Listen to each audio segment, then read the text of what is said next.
Olá a todos, cá estamos nós para mais um Filho do Meio, hoje com uma filha muito talentosa e até já premiada na sua área.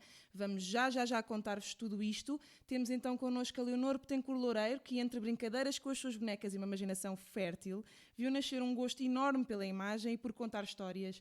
Torna-se uma realizadora que atrai já muita atenção e que tem por isso muito para nos contar e de como viveu tudo isto.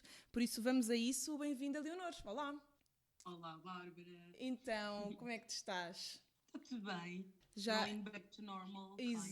Exato. Pois é, nós na altura que estamos a gravar, estamos aqui nesta fase de voltar ao normal, de começar a sair, porque os episódios vão saindo um bocadinho mais tarde, não é? Por isso estamos aqui nesta fase de nova ambientação, mas gostava de perceber aqui o teu percurso, porque acho que nem sempre...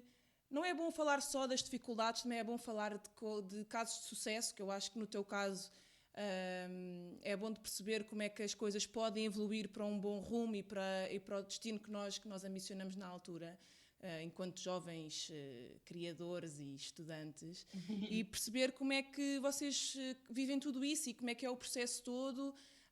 E acho que era interessante falar contigo muito por este prisma. Mas antes disto tudo, explica-nos lá, e nós temos assim várias entrevistas tuas e tu contas muito isto, que é o quanto tinhas essa vertente de ter em casa já pais dados assim à comunicação e como isso fez parte da tua infância, e qual foi a influência que tu sentiste em ti desde pequena, por teres esse fator familiar? Eu no outro dia falava com um amigo meu sobre a importância de nos deixarem fazer tendinhas em casa. Yeah. Eu acho que, ou seja, tive muita sorte porque, mais do que ser estimulada em termos culturais e até ter tido as ferramentas para ir experimentando, acho que fui tendo a sorte de ter o meu espaço e no fundo poder improvisar um bocadinho com as coisas lá de casa e as coisas não serem demasiado sérias e demasiado o que é adulto, o que é criança, o que é sério, o que não é sério. E no fundo, lembro-me perfeitamente de olhar para uma cadeira e numa cadeira ver as potencialidades de uma tenda, um banco de um carro, pronto, por aí fora. E fui sempre muito estimulada, até verbalmente às vezes, a imaginar o que é que as coisas podiam ser. E portanto, eu acho que também é importante explicar uma coisa, que eu não tive um privilégio propriamente monetário, ou seja, sim, nunca me faltou nada, mas também nunca fui a pessoa com mais coisas da turma e com todos os desejos garantidos, ou seja, sempre tive bem presente também a noção de esforço. E eu acho que até na brincadeira havia um bocado essa noção. Uma das minhas brincadeiras favoritas, por exemplo, e isso já tem muito a ver com a minha área, até porque anos mais tarde depois vi isso num filme do Lars von Trier, que acho que é o Dogtown, agora não tenho a certeza, podemos conferir depois, mas que descobri aquela coisa incrível que é não a tape que se usa em rodagens, tipo a fita americana, não isso, mas aquela outra de a fita de papel, que se usa muito para pintar. Sim. Comecei a fazer cenários, tipo plantas de casa no chão, porque os meus avós tinham um piso de cima, tipo um sótão, onde eu ia brincar imensas vezes e tinha essa liberdade de estar lá horas sozinha e de ninguém me chatear, para o bem e para o mal, às vezes porque dava asneira, não é? mas lembro-me perfeitamente de fazer plantas em casa e de tipo, ok, aqui é a porta, não se pode passar aqui porque aqui é uma parede, não se pode passar na porta, eventualmente na janela.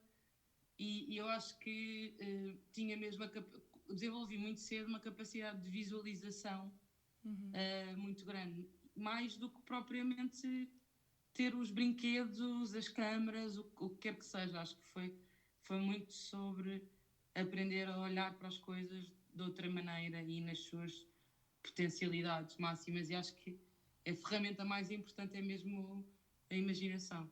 Eu acho que também nessa altura, tu entretanto tiveste uma irmã, mas nessa altura também eras filha única, por isso tinhas que um bocadinho desenrascar e de imaginar com que te entreter. Eu acho que os miúdos agora têm tantos brinquedos, só corta a imaginação e tipo, gerir e criar coisas para fazer. Eles ficam ali um bocadinho adormecidos e acho que lhes corta um bocadinho o fio condutor. Mas isso... Pois, eu acredito que hoje seja mais difícil, sim. Acho que faz parte dos já pais. vejo isso um bocado com a minha irmã, apesar dela... Nós temos educações muito diferentes. Não digo melhor ou pior, são só diferentes. Mas acho que sim, que se calhar, apesar dela ser muito criativa e de... Obviamente, eu estando no mundo das artes, adorava que ela também fosse, tivesse alguma coisa a ver com isto, não sei exatamente do quê. E estou sempre a gozar, a dizer que ela um dia vai trabalhar comigo e vamos ter uma mega produtora e... Quem sabe? Adorava ter um negócio de família. Yeah. Mas é engraçado porque, sei lá, às vezes isso acho que pode correr nos genes, não é? Mas acho que também tem mesmo muito a ver com a educação e noto que na geração dela há demasiadas distrações. Nós, se calhar, também já tínhamos algumas, os nossos pais tinham um bocadinho menos, mas ainda assim existe, não é? E depois, por outro lado, se calhar também há outras ferramentas. Nós podemos achar que é complicado, mas se calhar também há outras ferramentas que eles já começam a utilizar, que daqui a 20 anos estão pessoas a fazer o mesmo que nós estamos a fazer neste podcast, falar sobre quão maravilhoso era só ter aquele iPhone que permitiu abrir porta. Não sei, acho que isto é sempre tudo super interessante. É verdade, a cultura, o choque de gerações, acho que é sempre um bom tema.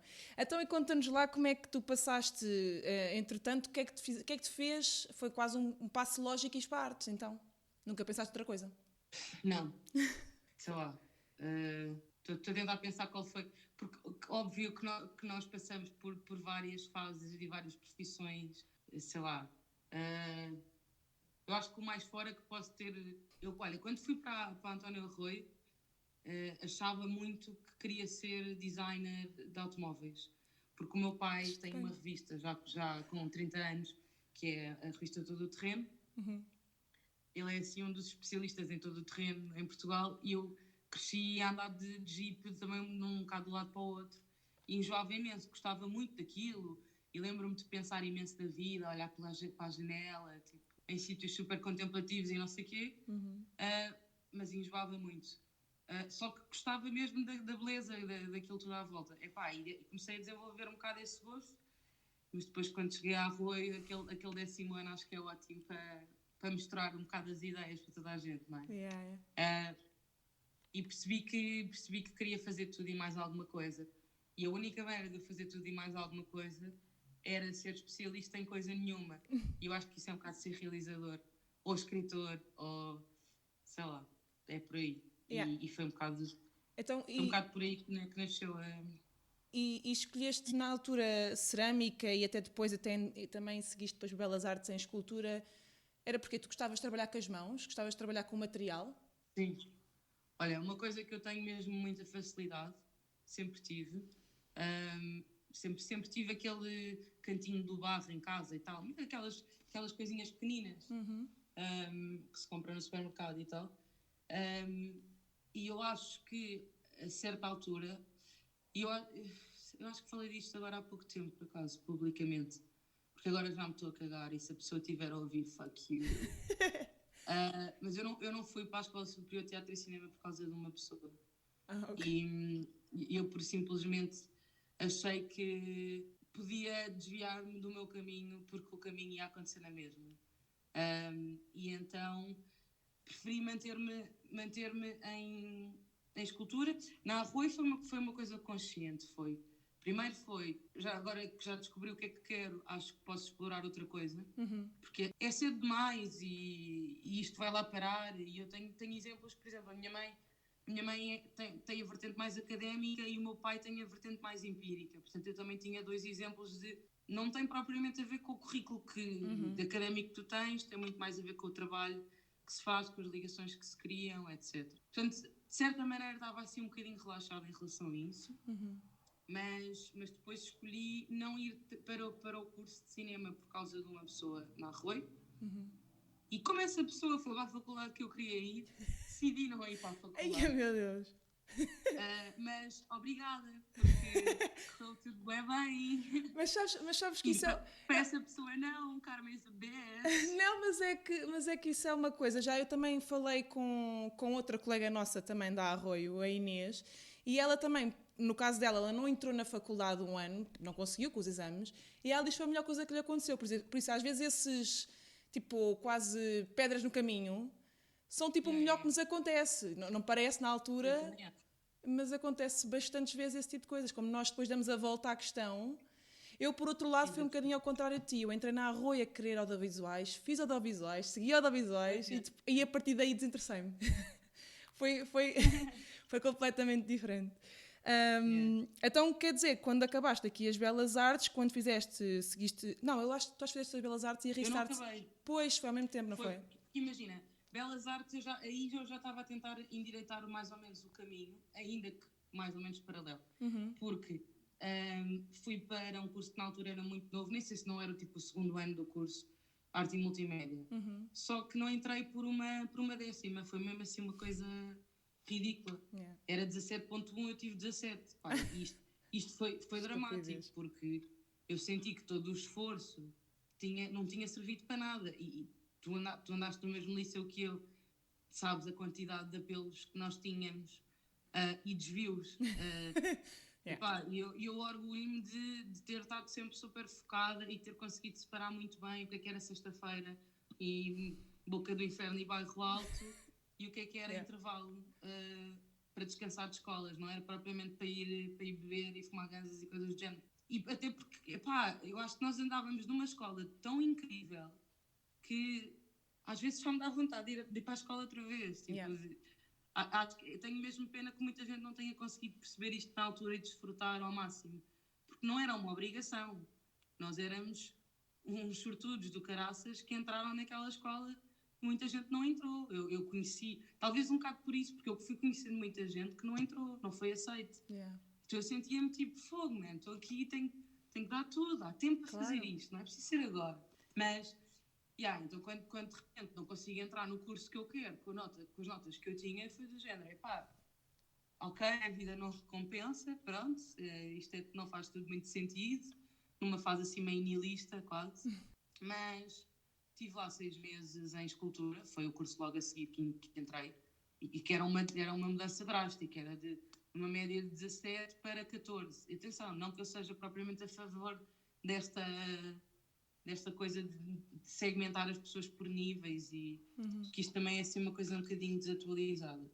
Mas, de qualquer das maneiras, custou-me muito, até porque fui com colegas da Arroio e fui vendo casos, felizmente não a maioria, mas era daquelas coisas mesmo que desmotivava, lembro-me de ter mesmo de pensar que não valia a pena a pessoa esforçar-se porque depois o resultado era uma coisa completamente aleatória. Pronto, um bocado nesta lógica de pensamento comecei a perceber quais eram as alternativas que tinha, mas eu tive assim uma gota d'água com Belas Artes num momento em que percebo que aquelas coisas que eu fugia nos intervalos da Arroio de repente estavam a acontecer nas aulas e não nos intervalos. Ok. E pensei, os meus pais não são ricos e está a ser pago com algum esforço, apesar de ser uma faculdade pública, eu acho que vou trabalhar e vou cagar nesta merda. Porque não é, com todo o respeito, mas eu tenho muitos livros em casa, tive muita atenção às aulas na Arroio, tive a sorte de andar lá numa escola espetacular e eu acho que a Arroio te dá uma preparação muito acima da média.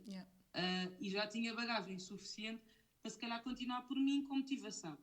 E depois temos a vida toda para estudar também. Portanto, comecei a pensar um bocado nisso, fui trabalhar e aí apareceu a parte de, ok, se calhar vou explorar fazer um curso técnico e em vez de trabalhar, ter só part-times, também começar a tentar fazer side gigs, né? Na área que eu queria fazer. E aí tirei um curso técnico-profissional, portanto o segundo da minha vida, não é? Porque eu acabei por fazer só um semestre em Belas Artes. Isto foi assim meio também, não foi muito dramático, mas foi uma questão, porque por mais liberal que a minha família seja, é sempre assim meio confuso como é que a prima alternativa que tem boas notas, tipo, agora decidiu cagar. Não, e os nossos pais Só têm que eu aquela não... coisa do académico, e na Belas Artes, que é uma faculdade de nome, não é? Dentro da área. Claro, claro. Podiam ter esse... Pois é, isso é que Belas Artes, apesar de tudo, enche as medidas a muita gente. Yeah. Mas eu acho que é uma ficção também, porque se começarmos a falar do quão atrasados nós estamos em termos de ensino, ou do quanto deixa andar grande parte do ensino em Portugal. Sabes que eu sentia muitas vezes que era demasiado exigente para o que me estava a ser apresentado. Sim, sim. Pai, não tinha paciência, desinteressava-me. Em miúda, era posta de castigo e levava recado para casa porque falava e fazia brincadeiras e não sei o quê. Por simplesmente porque já tinha aprendido e já estava noutra. Tipo, man, Avancem. tipo, vá, temos que keep up. E não estão, portanto, estou noutra já. Yeah. E se calhar destabilizava um bocadinho. E depois, se calhar, em mais crescida, tentava arranjar alternativas. E como sempre fui muito independente, pronto, sei lá, não estava para esperar, nunca tive muita paciência. Sou um bocado impulsiva. Mas pronto, mas sempre numa de esforço e não propriamente de me isolar e de ficar a chafurdar na dor da coisa, não é? Yeah. Geralmente há sempre também uma ideia quase negativa em relação aos cursos, esses técnico-profissionais. Geralmente era para aquela pessoa que anda sem rumo, o mais pobre, o que... Pronto. Mas, por outro lado, contigo funciona bastante bem. Eu acho que isto é uma ideia que devia ser um bocadinho reformulada, porque... Sem dúvida. Ficas mais em contacto com a área, com pessoas que estão no ativo da área do que o professor. O professor geralmente já são pessoas que estão um bocadinho mais desviadas, raro exceções. Mas acho que podíamos falar um bocadinho disso e perceber-se que funciona em muitos casos. Nas artes é um deles. Exatamente. Mas olha que eu tenho algumas pessoas da família que entretanto fizeram cursos profissionais e alguns primos, porque a família do meu pai é muito numerosa. Então há muitos primos da minha idade, há uns mais velhos, há outros adolescentes, e é giro porque vamos tendo assim a comparação.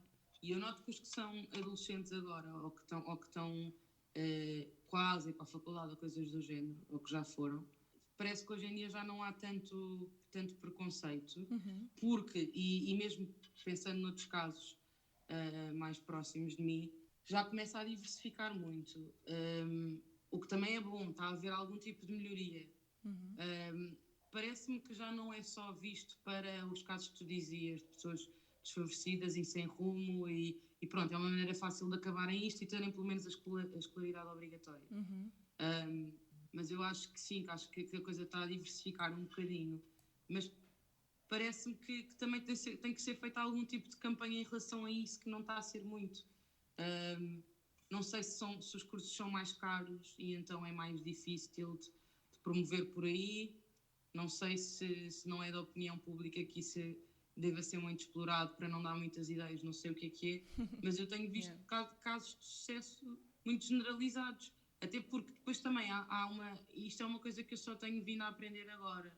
E acho que agora, durante a pandemia, muita gente tem vindo a falar disto. Nem toda a gente pode ser boa, seja no que for. Há muita gente que nasceu por isso simplesmente para cumprir requisitos biológicos, and that's okay. E há vários tipos de trabalho, e há vários tipos de envolvimento, e há coisas fundamentais e coisas mais de segundo plano, o que quer que seja, mas os nossos propósitos não são todos iguais e nós estamos a ser ensinados em Portugal. Felizmente já começa a haver casos diferentes. Estamos a ser ensinados em Portugal para um conhecimento um bocadinho mais científico e depois eu acho absurdo das pessoas com quem eu já vivi ou alguns amigos que não saibam pegar num Black & Decker e pregar um quadro na parede. Não digo uma prateleira, é um quadro na parede. Isto é fundamental porque toda a gente, alguns na sua vida, vai ter que pregar um prego, seja para pendurar um casaco, um quadro, quer que seja. Quer dizer, isto são coisas básicas e é tudo muito mais conceptual e muito mais científico quando na verdade há coisas básicas como aprender a cozinhar, aprender a tomar conta de nós, dos outros, enfim. Acho que isso faz imenso sentido o que estás a dizer, porque para mais do que aulas de de casos de atividades práticas do nosso dia-a-dia, eu acho que também uma grande falha que existe devia haver uma disciplina nas escolas de educação emocional. Eu acho que nós temos uma grande falta de os nossos miúdos, e nós próprios, eu falo também um bocadinho por mim, não sabem às vezes ouvir um não sabem lidar com o seu próprio percurso e com o seu próprio crescimento e isso também foi um bocadinho por isso que eu faço um bocadinho este projeto, de perceber que não estamos sozinhos nestas lutas e que é ok falhar e que nem sempre é o final do mundo e pronto, e depois também sabemos lidar e temos ferramentas e perceber como é que foi para o outro e conseguimos perceber também que pode ser para nós. Mas olha, sabes que eu tenho vindo a trabalhar um bocado com o público infantil-juvenil. O meu projeto mais a sério, assim, da vida, no início da minha carreira, foi o hashtag na RTP2, que era sobre adolescentes e com adolescentes. Entretanto, tenho trabalhado com o Teatro Luca, que é o único teatro, infelizmente, aí em Portugal, virado para este público infantil-juvenil, e brevemente vou ter outro projeto para um público ainda mais novo. E vou explorando sempre isto, porque gostava mesmo muito de continuar a trabalhar com este público-alvo ao longo da minha vida, não só, mas também. Eu estou sempre que apanho um professor, um psicólogo, etc. Gosto sempre de abordar este tema. Mas tu falaste com a grande maioria dos professores, e eu, no início eu não entendia isto, e agora já começo a entender. Eu acho que é muito complicado também para a maioria dos professores a questão além do ensinar, o educar também. E eu acho que aí já entramos no campo da educação. O problema aqui é que muitas vezes os professores acabam por ser sobrecarregados e são-lhes exigidas características ainda mais pedagógicas do que as básicas para ensinar a disciplina que ensinam ou as disciplinas. E depois o psicólogo da escola é aquela fantasia, aquela coisa meio monstro de Loch Ness que aparece uma vez por ano, mas nunca ninguém sabe muito bem. Pronto. Ou seja, sem dúvida eu concordo a 100% contigo, mas eu acho que isto ainda é toda uma outra equipa de profissionais que tem que ser equacionada e juntada aqui à lógica normal das escolas públicas. Portanto, isto é um processo ainda muito mais complicado, acho eu. Yeah. E depois há outra coisa, que aposto que também concordas comigo, que é economia básica, tipo abrir um portal das finanças, uma segurança social. Eu juro que... Aposto que tens amigos como eu. Sim, claro, que obviamente. Um dia descobriram que tinham uma dívida de não sei quantos mil euros à segurança social, porque não sabiam que tinham que pagar. Pronto. O IRS é sempre aquele bicho-papão que nos vem ver todos os anos àquela altura do ano. Eu digo-te, eu se não tivesse mãe e pai, eu não percebo. Uma pessoa que tenha uma mãe e um pai assim um bocadinho mais distraído, muitas vezes até tipo fazem mal as coisas, ficam a dever dinheiro quando era a receber, enfim, é assim uma chatice. É verdade. Eu acho que também, como há agora a telescola, podia haver assim para nós, tipo um economista ou assim, alguém das finanças, só para mostrar as coisinhas básicas. Sem dúvida. Não é? Mas olha... Tenho um bocado de pena. Eu acho que podia ser uma coisa muito mais abrangente e não, sei lá, não podia não ser tão científica, porque acho que há tempo para isso. Sim, e são muitas coisas que... Há coisas que tu nem nunca mais te é preciso saber. Tipo, claro que obviamente é bom cultura geral e sabemos que existem minerais. Claro que sim. Mas estar a saber a pedrinha, da rochinha, do... São coisas que podíamos... É verdade.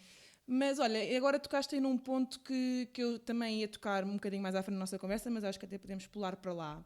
Tu, entretanto, pronto, finalizando aqui este assunto, fizeste então a Restart como realização de cinema e televisão, o que eu acho que se calhar foi assim, onde tu ganhaste as bases para o que começaste a fazer profissionalmente a seguir. E então, no decorrer deste curso, entraste para a Academia da RTP, não foi? Foi um bocadinho mais tarde, já não me lembro quanto com mais tarde, mas ainda teve pelo menos um ano de distância. Sabes que a Restart, isto não tem nada a ver com a escola, não é dizer bem ou mal da escola, tem tudo a ver com as expectativas que tu tenhas, ou seja, acho que a maior parte das vezes, se as pessoas forem para lá à procura de uma obrigação e das faltas e daquele peso e da obrigatoriedade, isso não existe, portanto, são cursos relativamente caros para a realidade portuguesa e foi um esforço pagá-lo. talvez por isso eu também me tenha esforçado tanto, sempre, lá está, esta noção de esforço eu acho que está sempre muito presente em mim, e sentia que a maior parte das pessoas estava lá numa de, pronto, o meu curso da FCSH foi muito teórico, agora é preciso de qualquer coisa para perceber como é que isto... Mas depois, na maior parte das vezes, até pronto, deixavam andar um bocadinho. E eu noto que, se calhar, da minha turma, há pouca gente a trabalhar na área. Mas é isso, porque também, se calhar, a maior parte das pessoas estavam à procura de uma coisa que aquele curso nunca ia dar. Portanto, se alguém estiver na dúvida em fazer um curso técnico-profissional da Restart, de uma World Academy, que eu acho que o que eu fiz hoje em dia é World Academy e não Restart, porque aquilo depois dividiu-se em dois. Têm mesmo que querer muito, porque eles não vão querer, eles vão querer que aquilo seja pago ao fim do mês, porque é uma coisa, é o que é, não é mais do que o que é. Pronto. Então, mas estávamos a perder-te um bocadinho. Entretanto, quando entraste na academia, como é que isso deu? Isso foi por inscrição? Andaste à procura? Como é que te começou a aparecer as oportunidades? A minha mãe obrigou-me a inscrever-me na Academia RTP. Vês? E eu não vi a propósito nenhum, porque não estava para ali virada, estava um bocadinho naquela fase antissistema e achava que o sistema até agora não me tinha dado nada de bom e portanto eu não queria fazer parte dele. Ok. Mas pronto, depois percebi que podemos entrar no sistema e mudar o sistema por dentro e se calhar é bem fixe. Portanto, pronto, depois de ter entrado na Academia RTP comecei a perceber que não era só uma questão de ter boas ideias e de ter o curso certo e tudo o que nós já falámos para trás, também tinha mesmo muito a ver com a capacidade de tornar real as coisas que nós queríamos fazer. Porque aquele projeto era assim um bocadinho difícil. E acho que hoje em dia já mudaram um bocadinho de formato e já é uma coisa mais de formação e na altura era mais tipo incubadora de ideias, de olha, então aqui tenho um ordenado por mês, numa fase inicial não há meios, pelos vossos próprios meios têm que fazer um piloto, depois do piloto ser apresentado as equipas das equipas vão surgir outras equipas e vão sair projetos vencedores que serão realmente feitos já com alguns meios e investimentos da RTP e que serão exibidos. Pronto, eu entrei sozinha, ou seja, de repente eu estou no meio de um monte de gente que veio da faculdade e que veio das áreas, parecendo que não. Claro que as linguagens do audiovisual não me eram estranhas e eu sempre editei desde sempre e tudo mais, mas não tinha aquela confiança. Bem, quando começava a falar com alguém que vinha de um mestrado ou em História do Cinema, eu ficava de género, bem, o que eu estou aqui a fazer? O que foi bom, porque também comecei novamente a estudar um bocadinho mais por mim própria e a alargar outra vez. Porque eu não sei se tu sentes isso, mas eu sinto que há assim fases da vida em que uma pessoa aprende imenso, depois está imenso tempo, não é estagnada, mas a desenvolver aquilo que aprendeu, depois volta a aprender outra vez um bocadinho mais. Eu senti que houve aí essa fase, e isto foi por volta de 2014, e eu lembro-me que me esforcei como nunca para outro projeto na vida e depois as coisas começaram a acontecer, as pessoas foram se juntando naturalmente, ainda na fase piloto que era suposto fazer sozinha, tive ajuda de muita gente porque acreditou imenso no projeto. E também porque eu acho que o facto de ter explorado uma coisa que não é assim tão explorada em Portugal, que são os conteúdos infantil-juvenis, neste caso só para adolescentes, à exceção dos morangos com açúcar, nós não temos assim tanta coisa. Tínhamos muita coisa para crianças, mas tivemos muito poucas outras coisas. Eu acho que isto está a começar a mudar também. E acho que este tempo todo parado em casa, com os miúdos sem nada para fazer, também deve ter posto os programadores e os diretores de programação a pensar um bocado no que fazer a seguir. Pronto, e isto correu muito bem. Eu fiz tudo com uma Handycam, assim, tipo super primária, portanto, ainda com look VHS, apesar de já não ser VHS. E depois, pronto, o resto começou por acontecer. E foi muito bom porque depois ganhei alguma confiança que se calhar ainda não tinha. E tinha imensa vergonha de dizer às pessoas que era realizadora, porque isso Isso é um luxo e isso não existe para a grande maioria das pessoas. Sim, ainda não te sentias, não é? Ainda não te sentias tipo, claro. Realmente. Mas porquê que é um tema que ainda hoje gostas de trabalhá-lo? A relação com os adolescentes, porquê é que isso é um tema que tu gostas tanto? Sentes-te ainda adolescente? Não, de todo. Já não? Pá, eu ainda me sinto um bocado de criança. Eu acho que mesmo quando era adolescente também não me sentia muito adolescente, sabe? Alma velha. Eu sempre falei, eu falo imenso em inglês também e sou super millennial, eu sei. Sim. Mas eu acho que, sei lá, vi coisas um bocado pesadas na adolescência e percebi sempre que tinha uma capacidade de refletir sobre elas que se calhar a grande maioria dos meus amigos não tinha. E por ter tido a sorte de ter a família que tenho, percebi que era realmente um privilégio, mais do que lá está, financeiro, mais do que de ter ou não ter. Bem, eu acho que o facto de ser compreendido e de ter espaço para falar sobre as coisas e para seres quem és é a melhor coisa que podes ser. E sinto mesmo, por ter tido essa sorte, sinto que tenho que passar o testemunho a outras pessoas, sabes? Eu consumi algumas coisas, como havia acho que ainda há, hoje em dia não tenho ligado tanto ao assunto, porque entretanto a pessoa que estava à frente deste projeto saiu, que era a Rookie Magazine, que era liderada por uma rapariga incrível, que é um bocadinho mais nova que eu, que é a Tevi Gavinson, que se despediu da revista, que na altura se tornou um mega sucesso na internet. Era uma revista online e fazia umas fanzines de vez em quando físicas. Ela despediu-se quando fez 18 anos, porque sentiu que tinha que ceder o cargo a uma outra pessoa mais nova que ela, que ainda fosse adolescente. Yeah. E eu identificava muito com aquilo, só que nós não tínhamos nenhum tipo de coisa semelhante em Portugal, era um bocado por aí. E eu, quando fiz o hashtag, este programa comecei com 21 anos, 21, 22, portanto as coisas ainda estavam muito frescas. Pronto, eu gostava que às vezes os diretores de programação das televisões portuguesas, ou mesmo de publicações online, percebessem que este target, e agora que trabalho em publicidade também vejo muito isso, este target é muito difícil, mas este target, se não for pelo bem, pelo menos da nossa geração, do nosso futuro, que seja pelo bem da economia, o que quer que seja, porque se estas pessoas não forem estimuladas agora, não se criam novos públicos, não se criam...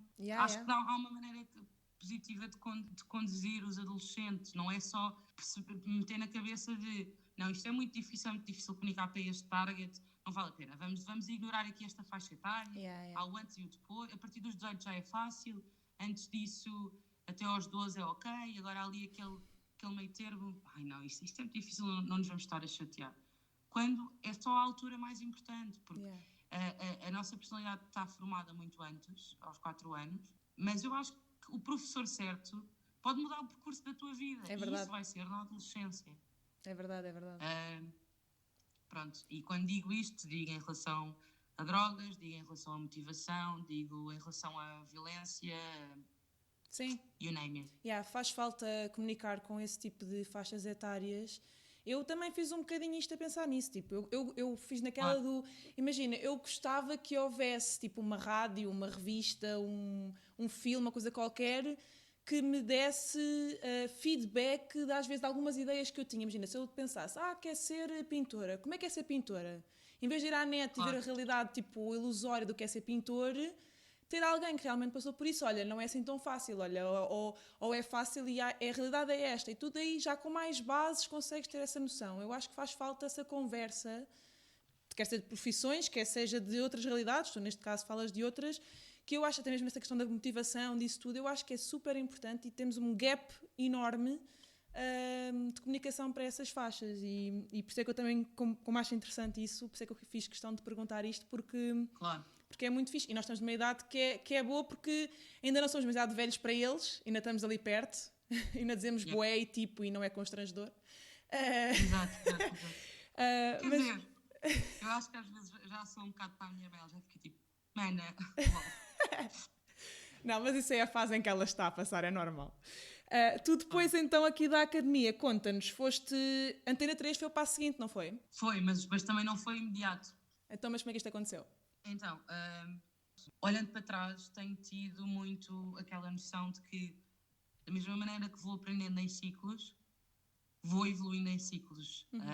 E agora já começamos a ter já temos algum tempo de vida para analisar, não é? E é engraçado porque depois de um grande sucesso, e foi mesmo um grande sucesso, de repente tive um ano, bem, pode dizer asneira, não pode? Pode. Tive um ano assim na merda, portanto. Também isso é meio eu usado. acho que às vezes as pessoas... Eu acho que, sabes que às vezes aí o sentido de esforço e recompensa também é tramado e nem toda a gente tem what it takes, e eu acho que lá está, isto muitas vezes tem mesmo a ver com a educação, porque se tu já vieres de uma família que não apoia propriamente as tuas decisões e depois até tens um sucesso e depois tens uma queda gigante a seguir ao sucesso, é meio caminho andado para as pessoas dizerem, vês, eu disse-te que isso não ia correr bem. Devias ter ido para a economia ou para a advocacia.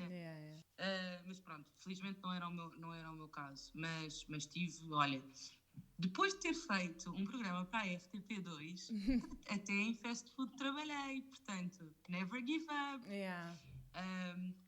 Não, ou seja, eu acho que depois é importante olhar para trás e perceber, nós nunca estamos safos do insucesso, mas como isso é a cena garantida, pá, mais vale continuar a fazer porque pelo meio vai haver uns sucessos, não é? E foi bom porque se já era desenrascada ainda tive que me tornar mais e eu acho que tive ali momentos se calhar um bocadinho mais instáveis emocionalmente, mas acho que consegui perceber com ainda mais força o que é que eu realmente queria fazer e que os caminhos não eram lineares. E lembro-me de ler algumas biografias na altura e pá, eu acho que quando se começa a pensar muito nisto, nós somos todos tão irrelevantes e tão iguais e tão pequeninos e tão ridículos. Depois as histórias são todas muito parecidas, não é? Quase todos os casos de sucesso tiveram alturas muito más e vão tendo, e isto é um dado adquirido. Portanto, depois de um ano, entre vários trabalhos e várias tentativas, não deixei de trabalhar na minha área, fui sempre fazendo freelance e arranjando, ou seja, tive um bocado aquela fase do bater à porta, do mandar e-mails, tenho uma marca muito gira, eu gostava muito de fazer um filme para essa marca. Mas olha que eu só tenho X dinheiro, e eu, olha, preciso, não dá, mas preciso mais um bocadinho, se calhar é possível, ok, bora fazer. Boa. Tenho folgas à terça e à quinta. Pronto, ou seja, inventar um bocadinho isso, mas também de repente eu comecei a ter que ter uma lata que eu não tinha e começar a ter que desenvolver um lado de vendedora que também não tinha. E pronto, e depois também foi bom porque isso também me permitiu desenvolver outras skills que de outra maneira não poderia não ter. E de repente, numa altura em que estava mesmo naquela, olha, voltei, eu vivia sozinha há já algum tempo, há alguns anos, de repente voltei a viver com a minha mãe, recebo uma chamada, estava no Porto, porque eu nasci no Porto, minha mãe é do Porto, meu pai é de Lisboa, apesar de ter vivido quase sempre em Lisboa. A minha mãe na altura tinha de viver para o Porto e eu já lá estava porque a Academia RTP foi lá e acabei por ficar lá, fiz muitos amigos, que ainda trouxe muitos amigos da Academia RTP, acabei por ficar, fui para a casa da minha mãe e já estava naquela de pronto, olha, isto agora a vida deu um grande passo atrás, é o que é, não estava numa fase nada feliz. De repente recebo um telefonema a dizer: olá Leonor, sou diretor da Antena 3, nós gostávamos muito que viesse trabalhar para a Antena 3, pode estar cá para a semana? Uau! E eu, ok. Que fixe! Claro. Claro. E olha, e depois mudei-me da casa da minha mãe para a casa do meu pai, para quem já vivia sozinha há algum tempo, foi tudo assim um grande choque, não é? Mas pronto, tudo se fez e depois lá acabei por encontrar o meu rumo dentro da academia da RTP, que já era muito diferente da Academia RTP, como é óbvio. Aí já não tínhamos o processo para maturar a ideia nem nada e estava completamente sozinha. Não tinha uma equipa, depois as coisas foram-se criando, mas também foram anos difíceis em termos de trabalho. Eu acho que é uma coisa... Pronto, eu acho que... É uma constante, não é? É uma constante. Tipo, essa constante, quase aquele bichinho atrás da orelha, tipo, nunca estás com chão sólido, não é? Claro. E depois também sabes que todas as áreas mais artísticas em Portugal ainda estão a ser muito desenvolvidas, não é? Portanto, nós acabamos muitas vezes por ter 3 cargos acumulados num ou mais. Yeah. Quase todas as áreas acabam por sentir isto. E nem sequer são só as artísticas, não é? Também tem a ver com a nossa escala tão pequenina. Mas pronto. Olha, a parte positiva no meio disto tudo é que nos tornamos hipercompetentes. É isso. É isso. E tu tornaste, porque entretanto, quando fizeste este percurso então pela RTP, pela Antena, tu depois saíste e já foste tipo freelancer. Deixaste... mas foi por ti, foste tu que quiseste deixar de ter essas rédeas? Porque é que tomaste esta decisão? Ou foi a vida que tomou a decisão por ti? Como é que isso aconteceu?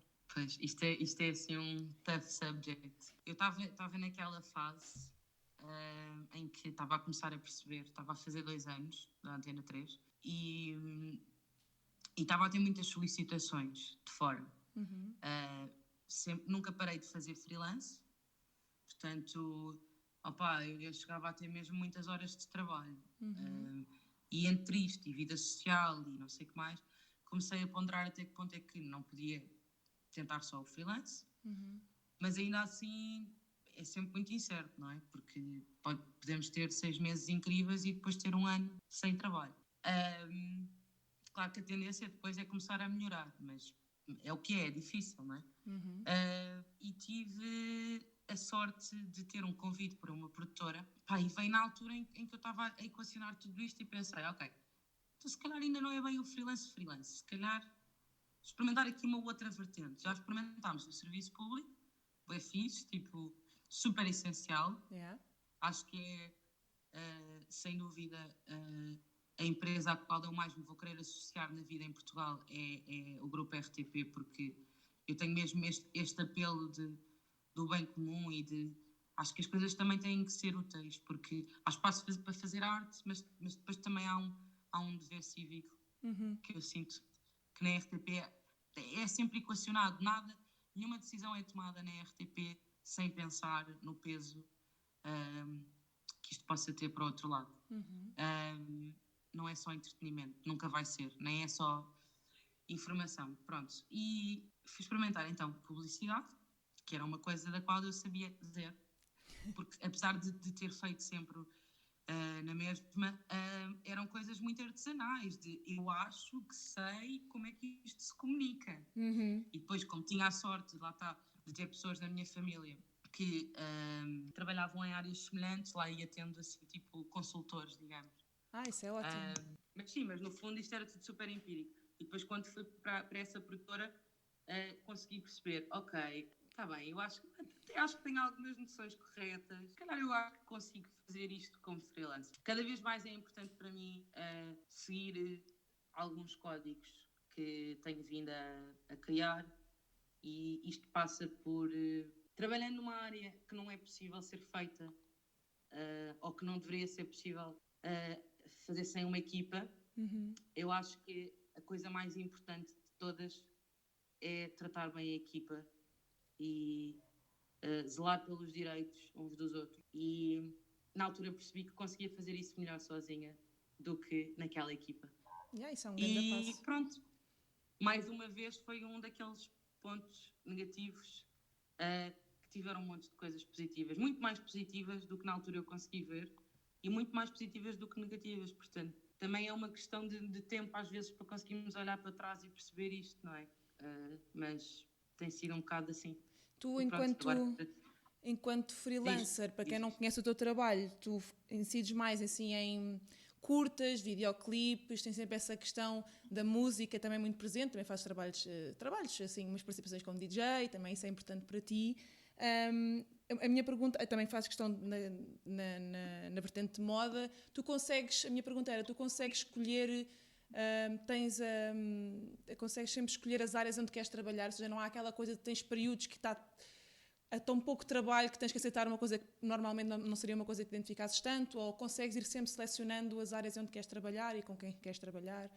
Tens conseguido fazer essa gestão? Sim, sabes que hoje em dia eu acabei por, ou seja, já estou como freelancer há algum tempo, há mais de 1 ano e meio, quase 2 anos, Entretanto, passei por uma fase em que queria fazer coisas mais autorais e depois percebi que podia, se calhar também tinha em mim o espírito de produtora. Não produtora, chefe de produção, mais produtora, se calhar executiva, mais de connect the dots, quem é que se pode chamar para aqui e não sei o quê, tipo, fazer o lançamento da coisa e depois entregá-lo aos devidos departamentos. Ou seja, eu hoje em dia faço duas coisas, que é, quando recebo um pedido de orçamento, raramente a minha postura é de recusar, só recuso se eticamente eu não me identificar com o que me está a ser pedido e costumo encaminhar para, ok, isto é a vertente mais autoral, Leonor, e isto normalmente é a música e a moda ou o cinema, que pronto, que a parte do é o que acaba por ser sempre mais negligenciado, porque é um investimento total da minha parte. Mas vamos fazendo, pronto, eu agora estou a escrever a minha curta, que é uma prova para uma longa, que, olha, daqui a 3 anos que já está feita, mas é o que é, claro. Vai-se fazendo. Mas, ou seja, depois tudo o que não é mais para aqui é para a outra versão, ok, é um bocadinho mais comercial que isto. Então, se calhar, ou chamo alguém para fazer, ou faço eu com uma outra equipa, mas depende, tento segmentar um bocadinho, tipo, o que é Leonor autora, o que é Leonor empresa, o que é Leonor... Yeah. Pronto, e nesse sentido, pá, eu odeio o que eu vou dizer, mas eu acho que sou um bocado empreendedora. Então, isso é ótimo, isso é o caminho, eu acho que agora é o caminho. Pois, ou seja, temos que ter um bocadinho de visão. Yeah. Eu acho que às vezes nos prendemos um bocadinho com o que são as nossas expectativas e sonhos e ficamos muito frustrados por eles não estarem a acontecer, ou por não estarem a acontecer da maneira que nós queremos. Quando à volta disto tudo há uma grande possibilidade de vingar noutras coisas que depois nos ajudam até a voltar aos nossos sonhos, não sei, mas não, sei lá, às vezes não é assim tão fácil. Yeah. Eu acho que também é preciso uma boa dose de sorte, é verdade. É verdade, é. E acho que a mais do que nós temos sido ensinados de fazermos o melhor de nós próprios e mostrar a nossa melhor versão para a melhor nota, para o melhor currículo mais bem apresentado, para sermos contratados e tudo mais, receber essa validação do nosso esforço e das nossas capacidades, a nossa geração neste momento caminha para nós fazermos vender a nós próprios e isso de ser empreendedor. Estavas a dizer, eu acho que quem tem essa capacidade é mesmo de explorar ao máximo e no teu caso, depois de todo este caminho que tu tens tido, este percurso todo que te foi dando variedíssimas ferramentas nesse sentido, tu depois queria falar aqui também um bocadinho contigo, tu teres entretanto nesta vertente de freelancer, teres ganho alguns prémios até como melhor filme de autor e algumas participações até mesmo no Mate, Zé dos Bois e entre outras. Queria perceber um bocadinho contigo como é que foi depois ver o teu esforço visto pelos outros e as pessoas gostarem e realmente ter sido premiada e ver as coisas a darem frutos. Olha, queria só dizer uma coisa, assim meio política, Diz. à volta desta coisa da parte do ser empreendedor. Eu não tive propriamente a almofada financeira que eu tive quando me lancei totalmente como freelancer, porque já o era, mas não era só freelancer. Foi dinheiro que eu juntei. Tive a sorte de ter um namorado incrível que conseguiu ajudar nos meses em que foi mais complicado, mas eu decidi uma coisa, que foi, eventualmente eu abri a empresa, porque como eu acabava sempre por ter que chamar outras pessoas, não me compensava estar a passar recibos pelas pessoas, não é? Portanto, mais valia comportar-me como uma empresa, ainda que pequena, com reais recibos verdes e não como falsos recibos verdes. Muitas vezes o que eu fiz foi, eu tenho pronto, todas as empresas têm que ter um gestor de conta do banco, não é? Sim. E sempre que eu lá ia, não quero fazer um empréstimo, não quero comprar material, não. E as pessoas percebem muito do assunto até, e aquilo é assim meio aliciante, do género, mas se eu fizer este investimento vou crescer muito e vou ser muito empreendedora. Sim, é uma possibilidade. Eu decidi nunca fazer um crédito na minha vida, até aos dias de hoje, e acho que é uma maneira possível. Decidi, por exemplo, quando tinha trabalhos que já precisavam de recursos que eu não tinha, pronto, só os fazer se realmente os clientes pagassem por tal. Decidi para as minhas próprias ideias juntar dinheiro para as financiar. Decidi ir para os trabalhos um bocadinho mais pequenos, chamar as pessoas que tinham o equipamento já e que eram boas para o projeto, e se calhar eu ganhava um bocadinho menos para lhes poder alugar o material a elas, mas fazer na mesma o trabalho. Portanto, aquela coisa de ser empreendedor, de fazer investimentos, de pagar pior aos outros para nos pagar melhor a nós, isso é uma merda e eu acho que é uma vergonha. E acho que o caminho, muitas vezes, quando eu penso em empreendedor, por isso é que eu disse que era um bocado vergonhoso do que eu ia dizer, é esta ideia que me vem à cabeça. Sim. E eu acho que temos que lutar um bocado contra isso, porque ao contrário do que eu achava na altura em que não entrei no curso que eu queria, eu acho que a vida acaba por recompensar as escolhas certas, quanto mais não seja porque nós nos começamos a relacionar com as pessoas certas e que se nós as valorizarmos também nos vão valorizar a nós e também vão cuidar de nós, não é? E, portanto, às vezes, isto para dizer que como é que eu lidei com os prémios e como é que eu lidei com os prémios e como é que eu lidei com o sucesso e como é que eu vou lidando com o sucesso. Para já, há sempre insucessos.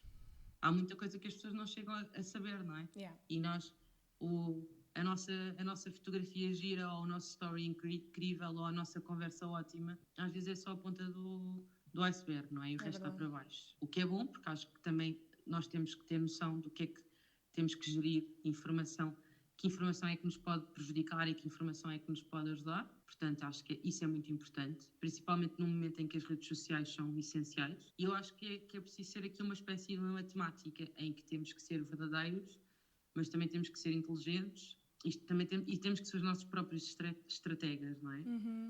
Mas, é como eu dizia, sim, eu tenho estado numa altura muito positiva e é super motivador, mas às vezes é estranho porque às vezes parece assim uma coisa meio solitária também. Sim, é verdade, é verdade. E é bom manter sempre os pés na terra, que também é um bocadinho difícil às vezes. Deixar deslumbrar e de repente é só amigos novos e malta nova e não é assim... Olha, again, voltando aos meus pais, sabes que eu quando tinha assim boas notas e eu sempre fui boa aluna, mas natural, nem era propriamente estudar muito. Eu, pronto, chegava e dizia, eu tive não sei quanto, eu não sei o quê. Fazes mais que a tua obrigação. Yeah. Igual. Mas eu queria um presente. Não. Presente porquê? Comigo era igual. Ou seja, sabes, eu acho que depois também vejo um bocado isto assim. Claro que é bom, é um reforço. Quanto mais não seja para uma pessoa se sentir menos ridícula ou começar a validar-se a si próprio mais. Mas eu acho que é muito mais isso do que o resto.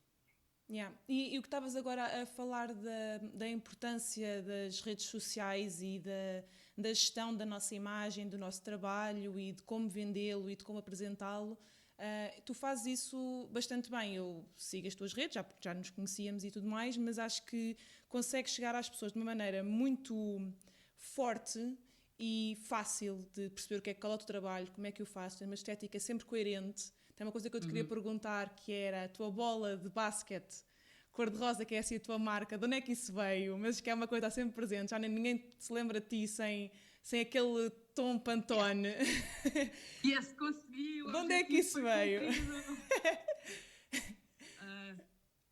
Olha, eu não sei, eu acho que sempre tive muito assenta, que era muito importante ter uma imagem de marca. E eu tive uma panca enorme com... Isto não está diretamente associado, mas explica um bocado o raciocínio. Com o Hitchcock. Okay. Na altura da adolescência adorava o Hitchcock. E ele tinha uma imagem de marca super característica, não é? O facto dele fazer cameos nos seus próprios filmes ou por isso simplesmente até só o uso, tipo aquele logo quase inicial da silhueta e coisas do género. Ou seja, para mim sempre foi muito importante eu vou ter que ter aqui uma marca qualquer, a maneira de... por exemplo, eu não gostava de assinar os trabalhos, eu acho a minha assinatura um bocado feia. Então eu queria arranjar uma coisa visual, tipo, que fosse assim impactante. E tenho uma amiga que é assim muito... Eu falo sempre dela quando perguntam este tipo de coisas, que é a Sara Feio. E a Sara é ótima assim a andar ali, tipo, mas olha, experimenta isto, ou porquê que não estás a fazer assim em vez de fazer assado? E ela hoje em dia é professora e obviamente que faz todo sentido. Ela é ilustradora. E a Sara, pronto, falava muito disso, que eu tinha que pensar um bocadinho mais nas redes sociais e tinha que ter qualquer coisa que as pessoas começassem a identificar comigo. Epá, e foi assim um bocado tipo daquela pressão, eu estava do género, ok, o que é que eu adoro? Quando era miúda eu adorava rosa, mas tipo assim, vómito, adorava. Depois tive uma fase em que odiava rosa e só usava calças e que nojo rosa. Mas o rosa representa imensas coisas que eu adoro, mas que não me representam propriamente a mim, porque eu não uso assim tanto cor-de-rosa. Eu noto hoje em dia, é mesmo engraçado, quando começas a perceber que esse trabalho de imagem de marca está a ser bem feito, porque as pessoas criam uma ideia de mim que depois não corresponde à realidade de todo. Claro. E tem mesmo graça. Tipo, às vezes até há pessoas que dizem que eu sou assim um bocado, não é tomboy, mas tipo, não tão feminina como achariam. Porque, primeiro, fuck that, não interessa para nada, porque há dias que eu sou super feminina e há dias que não sou. E that's okay. Isto é tudo um espectro. E por outro lado, pronto, no fundo comecei a pensar nas redes sociais como poderia ser ótimo que se eu tivesse esta cor associada, sempre que escrevesse com aquela cor, ou na grande maioria. Mas olha que muitas vezes paro para pensar se isto não é extremamente irritante. A mim nunca me irritou. Não sei se alguém irritou alguém, mas a mim, eu até quase que é tipo... Pá, não sei, é tipo, tens uma cara e uma fotografia e depois tens aquela imagem que te identifica. Se eu vir uma bola de basquete e aquele tipo de rosa, eu penso em ti, estás a ver? Tipo, é aquela coisa de vejo-te muito associado, pronto. Mas para além de mesmo a própria linguagem visual que te foste criando, tu foste até mesmo usando as redes sociais como um motor de busca de trabalhos, de busca de pessoas para trabalhar, de clientes, de colegas. Tens feito isso de uma forma muito interessante e eu acho que era bom de falarmos disto para percebermos, ou para quem ainda não tem muito essa ligação ao online como fonte de trabalho, perceber como isso é importante realmente no mundo do trabalho. Olha, o LinkedIn... Bem, eu não atualizo o LinkedIn desde 2015. É uma vergonha, tenho que tratar disso. O meu site também já esteve muito mais atualizado, tenho que tratar disso, até porque agora fiz um novo site, mas ainda não está live. Está live, mas está com o anterior. E tenho focado muito mais no Instagram porque eu acho que é muito imediato, para o bem e para o mal. E está lá toda a gente. Está lá toda a gente. Agora, para todos os efeitos, eu acho que é tão democrático que quando eu comecei a perceber, imagina, eu cumprimento toda a gente e mesmo que tenha vergonha ou não, às vezes sou um bocado aquela pessoa que diz ao lado do outro lado da rua e fica pendurada e fica tipo, ok, estava só com comissão na cabeça. Mas essa é a minha postura na vida. E a minha primeira palavra foi olá, quando era pequenina, portanto. Querido, olha, sabe, eu não sei qual foi a minha. Olá. Dos meus pais não... acho que é super importante falar, dar a cara, ser educado. E acho que as redes sociais também têm um bocado este lado.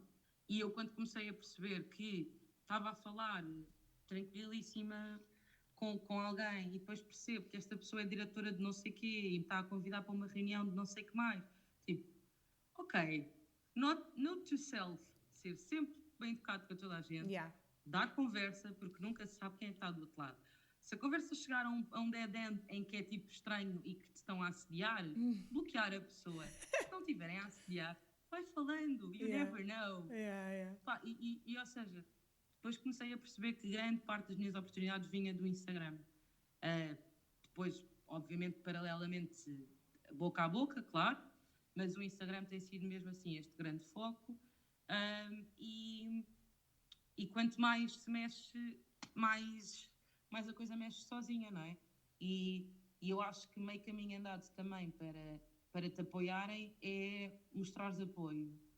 E depois começa a surgir assim uma espécie de comunidade. E como eu tenho muito poucos olhos de estimação, e mesmo quando os tenho, ando aqui a remoer um bocado a coisa, porque eu não quero esse sentimento na minha vida. Não sei, eu acho que depois, se calhar, a boa onda passa e as pessoas começam a apoiar-se umas às outras. Isso é bem bom. Olha, eu adorava conversar, ficarmos aqui um bocadinho mais, porque eu acho que ainda tínhamos mais temas para ver, até porque tu tens muito mais projetos que fazes em paralelo com toda esta parafernália de filmes e videoclipes e tudo mais, e era muito giro de explorar isso, mas estamos aqui com o tempo um bocadinho curtinho, por isso eu ia-te pedir que partilhasses connosco o filme que escolheste para partilhar aqui do fim do nosso episódio. Qual é que pensaste? Então, o filme que gostava de partilhar foi um filme que vi logo no início da quarentena, por exemplo, muito adequado para introspeção e desafios de vida e objetivos de vida, que é o Wolfpack, da Crystal Moselle. Um filme que eu vi há alguns anos num festival no Porto, que é o Porto Postdoc, que é um festival incrível. Tem sempre uma programação muito, muito fora, post-documentário, e que fala sobre... É quase como um bocado a alegoria da caverna. Umas pessoas que cresceram, um grupo de irmãos, uma família, os irmãos, que cresceram num apartamento em Nova Iorque a ver o mundo pela janela, e que ainda assim, depois houve um processo de emancipação. Esta realizadora, a Crystal Moselle, que tem um trabalho muito fixe, teve a sorte de se cruzar, e ela própria diz isto, eu tive a sorte de me cruzar com um objeto para documentário brutal. Portanto, claro que tem todo o mérito, mas há realmente aqui qualquer coisa de muito mágica nesta família, porque são rapazes, são só rapazes, que se transformaram em homens altamente criativos e generosos e bondosos, e que cresceram num seio difícil, mas ao mesmo tempo, se calhar, lhes foi poupado a crueldade do mundo. E pronto, e cresceram num apartamento durante muitos anos, e nós, quando nos queixamos de estar enfiados 2 meses em casa, sério, pronto, também é importante às vezes ter um bocado esta perspectiva. Eu acho que agora já estamos numa fase melhor para ver este tipo de coisa, já não nos vai magoar tanto, ou já não nos vai causar tanta ansiedade.